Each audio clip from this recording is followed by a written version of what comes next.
is Montana Senator Tim Sheehy. He was on Fox and Friends. This is back on June 22nd, and he said this. Listen. What's worse than a forever war in the Middle East is a forever war right here on our streets. Just down the road, 9/11. The Iranians want to bring that war here. They want to create a global caliphate of Sharia law and kill all of us. And that's not a theory. That's what they actually tried to do every day. So I think we have to remember that. And, you know, having our troops fight them there is far better than us fighting them here.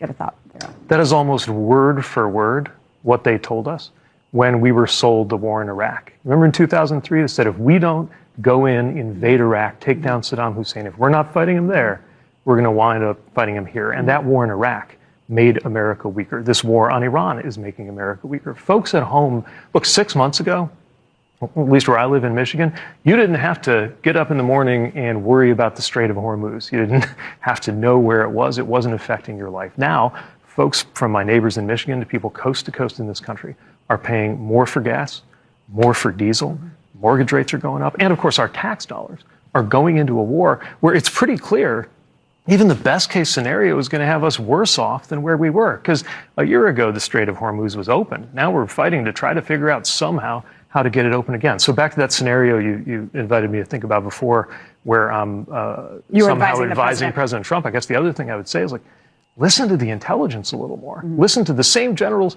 and the intelligence that told you, hey, if you do this, they might close the Strait of Hormuz. And he said, oh, that'll never happen. And then he did, and then that's what happened. Maybe he should pay more attention to that. And most of all, pay more attention to the American people who do not want an escalation of the Iran war. Okay. I want to ask you about big change because I hear you talking about big change. And in our recent Fox News polling, a majority of Democrats want some sort of dramatic or revolutionary change in our nation's government. I mean, you see a lot of it in the DSA playbook.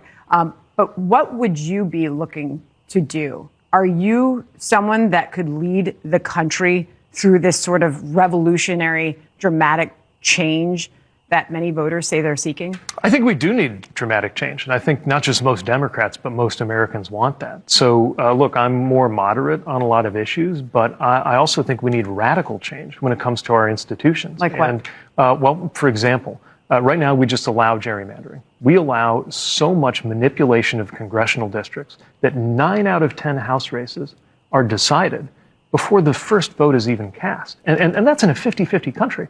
That needs to change. Money in politics needs to change. The flood of corporate PAC money going into our politics. And I sincerely believe that being against that kind of role of money in politics doesn't have to be a left